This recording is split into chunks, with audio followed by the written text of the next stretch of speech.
Perdonar para ser perdonado. Sería maravilloso al morir si hubiera una sola palabra como epitafio en la piedra, la palabra perdonado. El deseo más grande de nuestro corazón debe ser que al morir Dios nos haya perdonado de todos los pecados. Romanos 3:23, todos hemos pecado y por eso todos necesitamos el perdón de Dios. Marcos 16:16 dice: el que crea, sea bautizado, será salvo. Hechos 2:38 dice: arrepentíos y bautícese en el nombre de Jesucristo para perdón de los pecados. Hechos 3:19 dice: borrados vuestros pecados. Estas palabras significan la misma cosa: ser perdonados por Dios. Sin embargo, no seremos perdonados por Dios si no perdonamos a otros. Vamos leyendo Mateo 7, comenzando con versículo 12. Vamos leyendo algunos textos que enseñan claramente la importancia de perdonar a otros. Dice Cristo que debemos orar: perdónanos nuestras deudas, como también nosotros hemos perdonado a nuestros deudores. Dice Cristo: porque si perdonáis a los hombres sus ofensas, os perdonará también a vosotros vuestro Padre Celestial. Mas si no perdonáis a los hombres sus ofensas, tampoco vuestro Padre os perdonará vuestras ofensas. Es un pensamiento muy serio, muy solemne, hasta alarmante. Hablamos mucho, predicamos mucho sobre el plan de salvación y cómo obtener el perdón de pecados. Y desde luego es de suma importancia. Pero aquí está algo que se debe incluir en ese estudio, en esa predicación.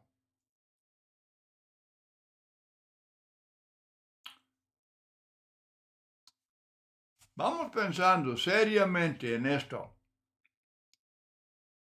que estamos orando a Dios: Señor, perdónanos como nosotros perdonamos a otros.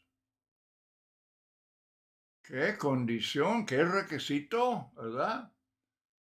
Porque si no hemos perdonado a otros sus ofensas, estamos pidiendo que Dios no nos perdone. Mateo 18, 21, 22. Entonces se le acercó Pedro y le dijo: Señor, ¿cuántas veces perdonaré a mi hermano que peque contra mí? ¿Hasta 7? Jesús le dijo: no te digo hasta 7, sino aún hasta 70 veces 7. Pedro no entendía el perdonar. Y esta es la misma actitud que muchos tienen hoy en día. No comparten el concepto de Dios hacia el perdonar. Quieren ponerle límites según sus propias ideas. Pero no somos consecuentes porque ¿cuántas veces queremos que Dios nos perdone? En una semana o en un día. ¿Cuántas veces? ¿Qué tal si Dios pusiera límites al perdonarnos nuestras ofensas? Bueno, entonces no pongamos límite a las veces que perdonamos a otros. Lucas 6:37, perdonad y seréis perdonados. Lucas 17:4, y si 7 veces al día pecare contra ti, y 7 veces al día volviere a ti diciendo, me arrepiento, perdónale. Decimos, sí, pero vamos a ver si en verdad se ha arrepentido. Y después te aviso. Jesús, Él no dice eso. Dios no dice eso. Él dice que si dice me arrepiento, si dice me arrepiento, entonces perdónale. No tenemos el derecho de decir todavía no te perdono. Hermanos, debemos tener mucho cuidado de no discutir o altercar con Cristo. Y cuidado de no poner límites sobre el número de veces que Dios nos perdone a nosotros. Mateo 18, del 23 al 35, la parábola de los 2 deudores, enseña lo mismo. Perdonado para perdonar a otro. Colosenses 3, 12 y 13, vestidos pues como escogidos de Dios, santos y amados, de entrañable misericordia, de benignidad, de humildad, de mansedumbre, de paciencia, soportándoos unos a otros y perdonándoos unos a otros si alguno tuviere queja contra otro.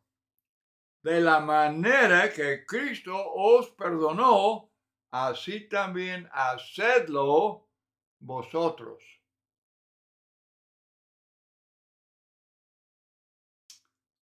La palabra perdonar, palabra muy interesante. Remitir, despedir, cancelar, como una deuda. Parece que a veces la gente tiene la actitud de que, ok, yo puedo perdonar, pero no puedo olvidar. ¿Eso es perdonar? Desde luego, en un sentido, ofensas no son olvidadas. Existen en la memoria, pero no se recuerdan con resentimiento y con rencor. Por eso no es perdonar. La ofensa se remite, se borra, se cancela. El perdonar es sepultar la cosa. Y luego tratar al ofensor como si no le hubiera hecho nada. Eso requiere madurez espiritual. Eso requiere fuerza espiritual. Requiere dominio propio. Perdonar no significa poner a la persona en probación o en un periodo de prueba. Eso no es perdonar. Cuando Dios perdona, el asunto termina. Nunca tenemos que dar cuenta a Dios de un pecado perdonado.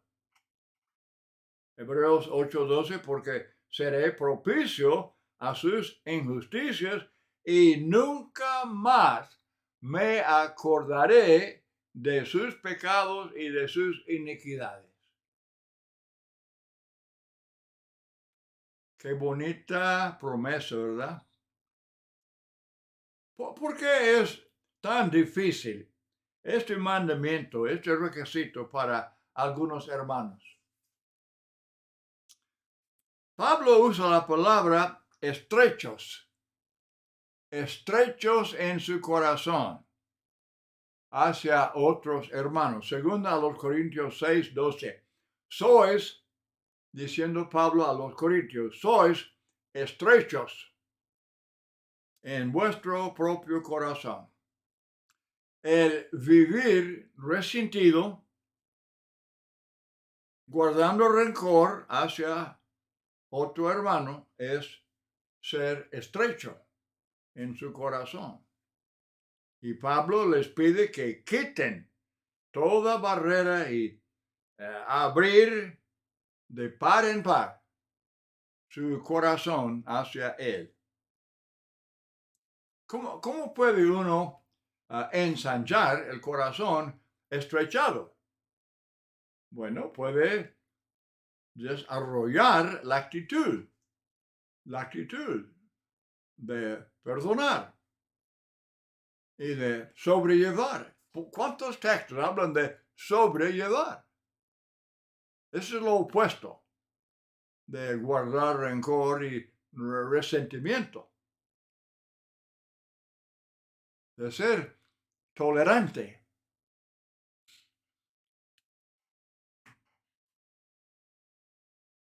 Efesios 4, versículo 2, con toda humildad y mansedumbre, soportándoos con paciencia los unos a los otros en amor. Y luego Efesios 4, 32, antes, sed benignos unos con otros, misericordiosos, perdonándoos unos a otros, como Dios también os perdonó a vosotros en Cristo. Obviamente, este es un problema. Obviamente es algo que el cristiano tiene que aprender. Es algo que tiene que vencer. Es la reacción contra el perdonar. Porque carnalmente, pensando así humanamente, carnalmente, uno tiene otra reacción. Él tiene reacción negativa. La actitud de querer tomar venganza y quiere nivelar cuentas y que pagar mal por mal. No, eso todo eso es lo contrario, lo opuesto de lo que la Biblia enseña para el cristiano. El cristiano no es así.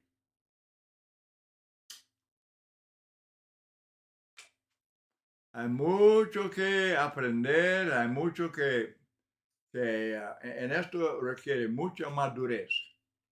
Madurez es no ser como niños consentidos.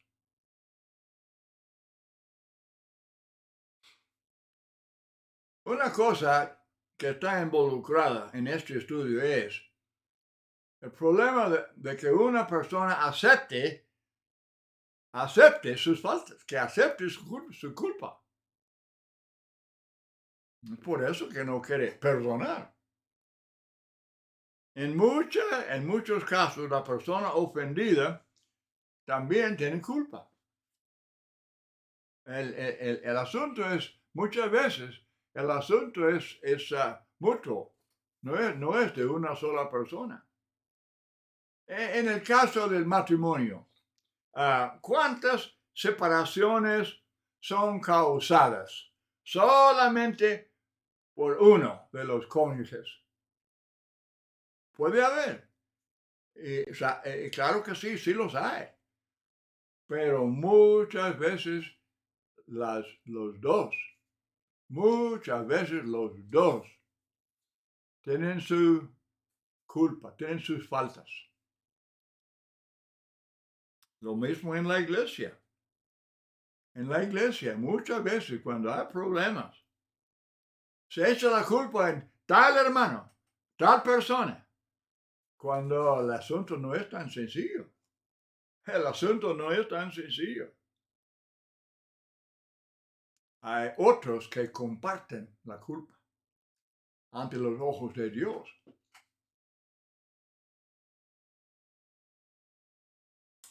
También porque hermanos distanciados simplemente no quieren humillarse.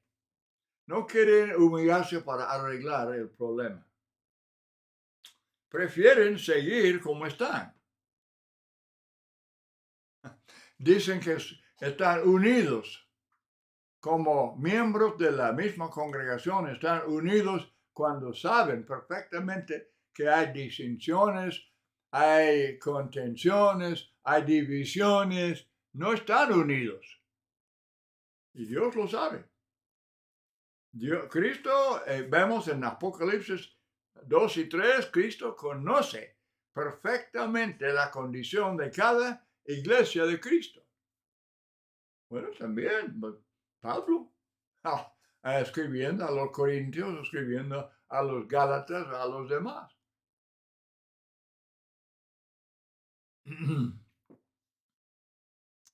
Entonces, decimos el último renglón. La palabra final es que no hay amor fraternal. No.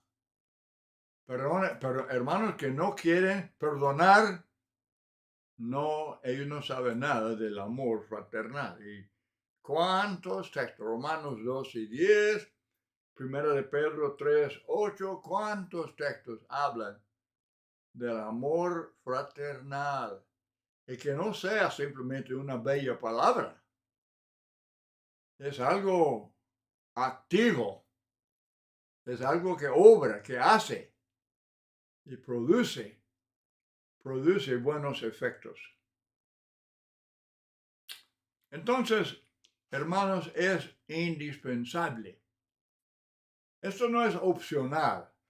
Yo no estoy enseñando algo que, bueno, pues sí, sería bueno si lo hiciera. No. Yo estoy hablando de algo que es indispensable.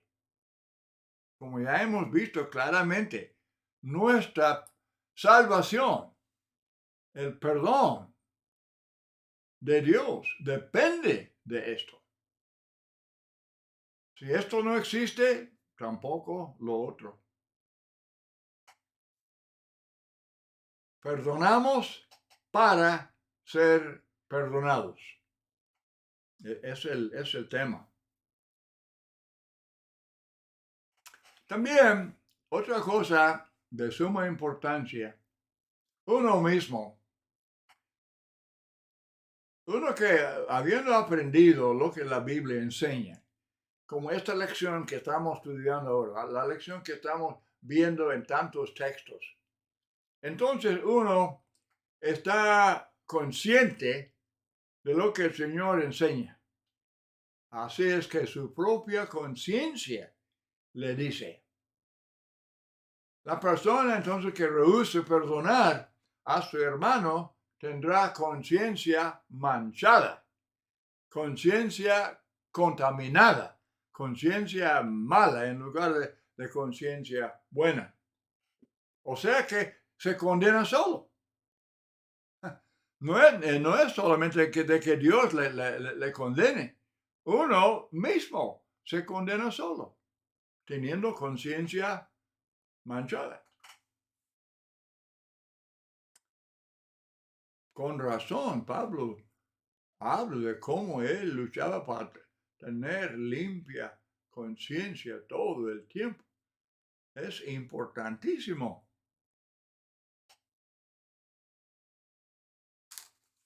Y es bueno, es muy bueno que la conciencia nos condene.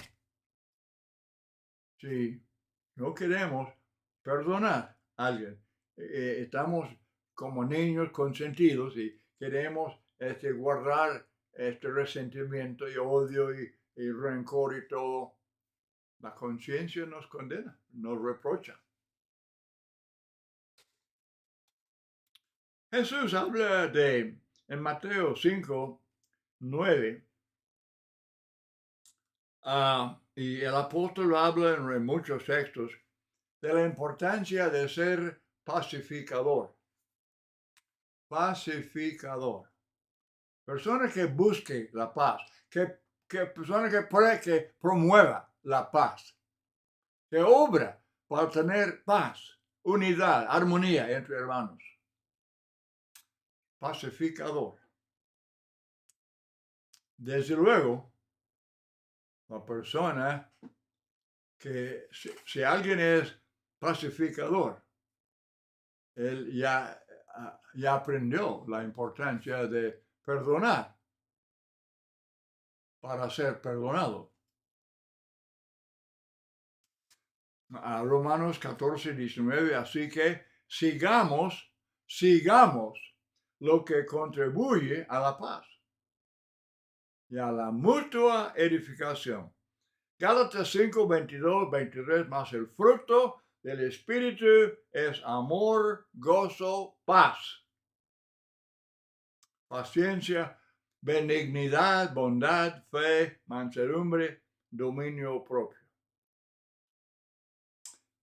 Para despojarnos del viejo hombre, vestimos de Cristo, como dice Pablo en Efesios 4, 22. Desde luego tenemos que perdonar para ser perdonados. Despojaos, dice Pablo, despojaos del viejo hombre. Efesios 4, 24, vestidos del nuevo hombre. Efesios 4, 31, 32, quítense de vosotros toda amargura, enojo, ira, gritería, maledicencia, toda malicia. Esos son los compañeros de eso de no perdonar. El no perdonar está en compañía del que tenga amargura, enojo, ira, gritería, maledicencia, malicia. Antes sed benignos unos con otros, misericordiosos. Mire cómo Dios muestra misericordia y debemos mostrar misericordia para que Dios nos muestre misericordia, perdonándoos unos a otros como Dios también os perdonó a vosotros en Cristo. Una figura muy gráfica. Quitar la ropa sucia, vestirse de ropa blanca. También para desarrollar el carácter de Cristo, muy importante. Romanos 8, 29, tenemos que ser hechos conformes a la imagen de su Hijo. Y Cristo en la cruz de Calvario, dice, Padre, perdónales. Esteban lo estaba matando con piedras, pidiendo que el Señor no les tomara en cuenta lo que hacía. Segunda a los Corintios 3, 18, por tanto, mirando a cara descubierta como en un espejo la gloria del Señor, somos transformados. Somos transformados de gloria en gloria en la misma imagen, como por el Espíritu del Señor. Entonces debemos, hermanos, examinarnos. Pablo dice en sus cartas a las iglesias, dice, hermanos, examinaos, seamos sinceros, examinar el corazón, examinar el habla, examinar el carácter, examinar la actitud en todo.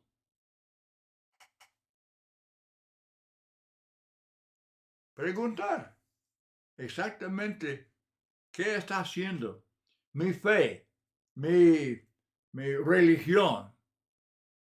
Ya, yo soy cristiano, yo estoy profesando ser cristiano, y estoy practicando, supuestamente practicando el evangelio predicado por Pablo y los apóstoles.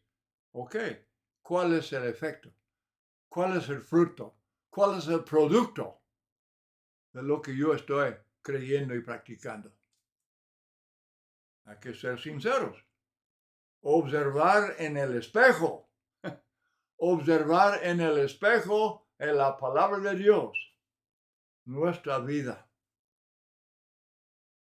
Y si vemos deficiencias en esto, desde luego, hacer correcciones. Hacer correcciones. ¿Qué decimos? Estamos predicando el evangelio a los del mundo, a los que están fuera de Cristo, a los inconversos, a los que están practicando alguna religión que no es bíblica. ¿Qué decimos a ellos? Decimos examinados a la luz de las escrituras. Examinados para hacer cambios, para corregir deficiencias, para obedecer al evangelio y de seguir en la enseñanza de Cristo.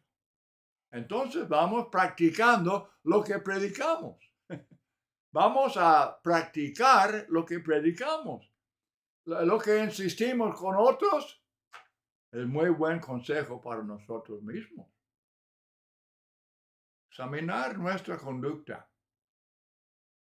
¿Cómo exactamente cómo nos portamos en tal o cual caso de tal hermano, de una hermana o un vecino, a alguien en el negocio, el patrón, el supervisor o el vecino? Examinar mi vida, porque es una cualidad indispensable, el perdonar para ser perdonado.